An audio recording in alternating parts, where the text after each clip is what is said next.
En la oscuridad de las décadas de 1980 y 1990, Perú fue un testigo de un conflicto que sacudió sus cimientos, el terrorismo. Desde inicios de la violencia de 1980, pasando por la militarización del conflicto y su despliegue nacional, hasta la crisis extrema que desgarró el país, esta es la historia de un Perú sitiado por el miedo y la lucha por su supervivencia. A lo largo de esta línea del tiempo veremos el ascenso, el auge y el declive de una de las épocas más sombrías en su historia, donde la resistencia se enfrentó a la brutalidad y finalmente la esperanza resurgió entre las cenizas de terror. Era un sábado 17 de mayo del año 1980. El país aguardaba las elecciones que se iban a realizar al día siguiente. Lo que parecía ser un día normal en el distrito de Chuschi, ubicado en la ciudad ayacuchana de Cangallo, se convirtió en lo contrario. Los militantes del Partido Comunista Peruano, también conocido como Sendero Luminoso, realizaron una quema pública de ánforas y padrones electorales en rechazo a las elecciones. Sin saberlo, aquello sería una declaratoria de guerra al Estado y a la población peruana. Aquello fue el punto de partida de lo que iba a venir después y que iba a afectar al país durante los siguientes 20 años. Aquel 17 de mayo de 1980 se daba inicio a una de las etapas más difíciles para el Perú, el terrorismo.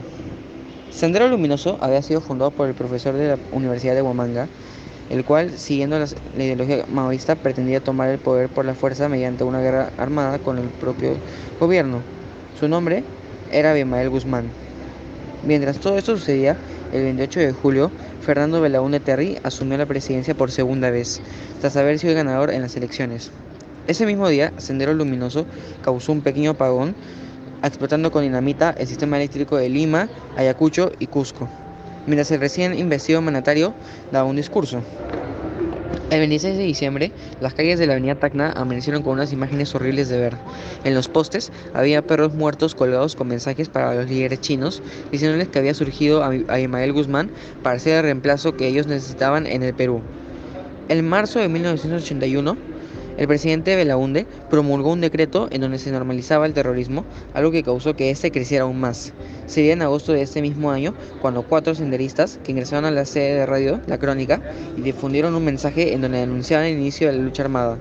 El 13 de marzo de 1982, una de las principales cabecillas de Sendero Luminoso, Edith Lagos y otros muchos senderistas escaparon de la prisión de Huamanga. Meses después, Lagos falleció durante un enfrentamiento con la Guardia Republicana en algo que los senderistas consideraron como accidente. Un 12 de diciembre de 1982, Sendero Luminoso controlaba cerca del 80% de las zonas rurales de Ayacucho. La policía, incapaz de manejar la situación, fue reemplazada por las Fuerzas Armadas bajo el mando de Belaúnde, quien buscaba combatir a los insurgentes y restaurar la autoridad estatal. Sin embargo, la militarización trajo abusos y los militares, usando tácticas desactualizadas, aumentaron las muertes. Pues su estrategia era errónea. Los militares no sabían a quiénes estaban enfrentando en realidad. Y fue así como los jóvenes empezaron a ser reclutados a la fuerza, surgiendo la primera resistencia de invasión subversiva, elaborada por las mujeres, quienes jugaron un papel importante en esta parte de la historia. Con la entrada de los militares, el uso excesivo de la fuerza y el racismo se intensificaron, y las muertes aumentaron. Entre 1983 y 1986, miles de personas murieron debido a la violencia militar, con episodios como la masacre de la Comarca en 1985, donde 62 comuneros fueron asesinados. La Comisión de la Verdad y la Reconciliación, o la CBR, documentó al menos unas 69.000 muertes durante el conflicto armado. De hecho, un caso emblemático fue el secuestro del hijo de Angélica Mendoza el 3 de julio de 1983, que simboliza el terror que Sendero ejercía sobre la población.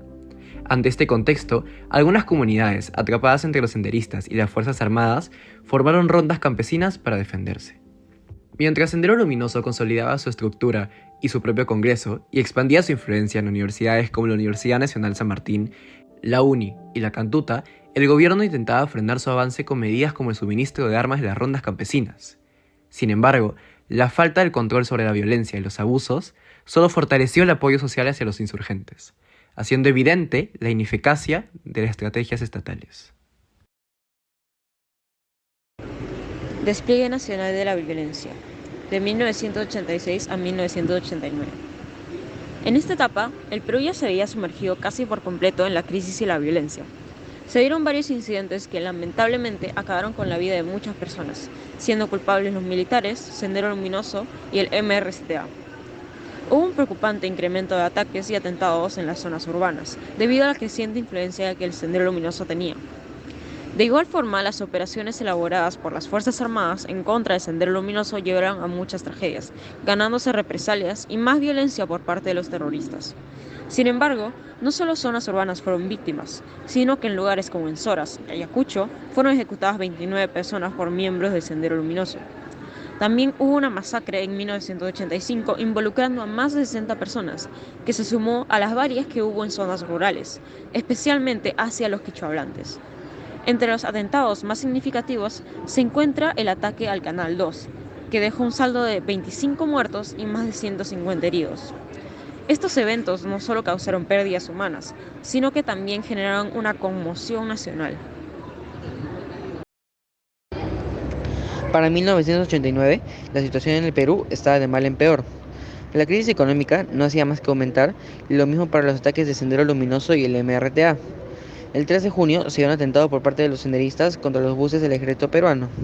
El 3 de noviembre se dio una exitosa marcha por la paz, mientras que un paro armado por Sendero Luminoso fracasó.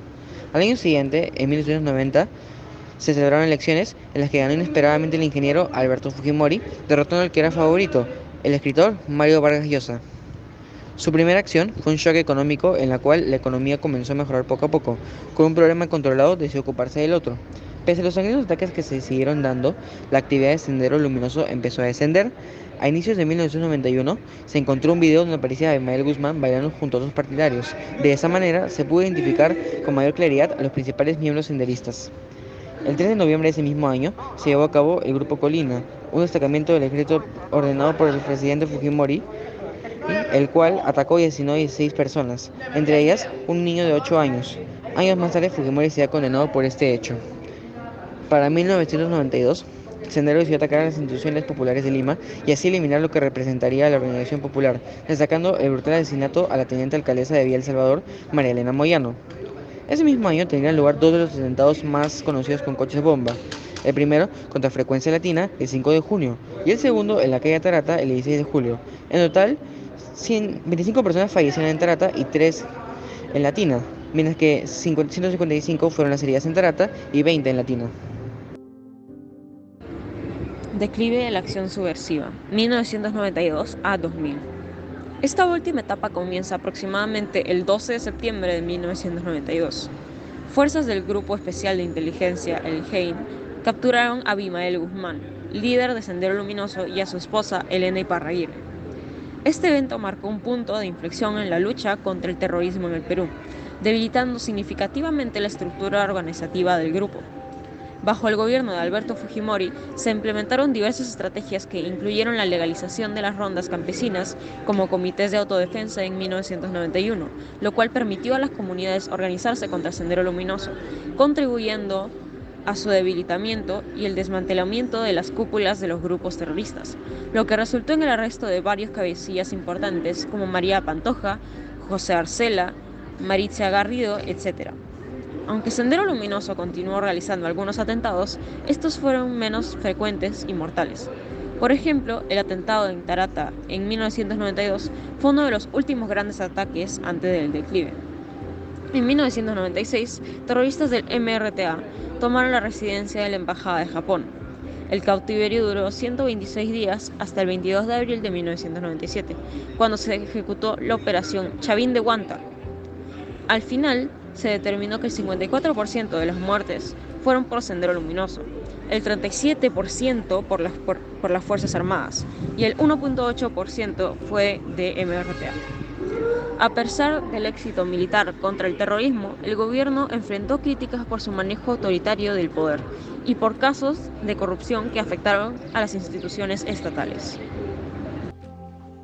El terrorismo en el Perú dejó una huella imborrable, marcada por la violencia y el sufrimiento. Las décadas del 80 y 90 fueron testigos de un conflicto devastador, donde miles de vidas fueron truncadas y el país entero se sumergió en el caos. Este documental no solo pudo narrar los eventos clave, sino también reflejó cómo la resistencia popular y las decisiones gubernamentales se enfrentaron a una brutalidad sin precedentes. Al final, lo que queda es un llamado a la memoria y a la reflexión. El Perú logró superar una de las etapas más sombrías de la historia, pero las cicatrices aún están presentes. Como adolescentes, es nuestro deber aprender del pasado y es esencial para evitar que esa tragedia se repita en un futuro.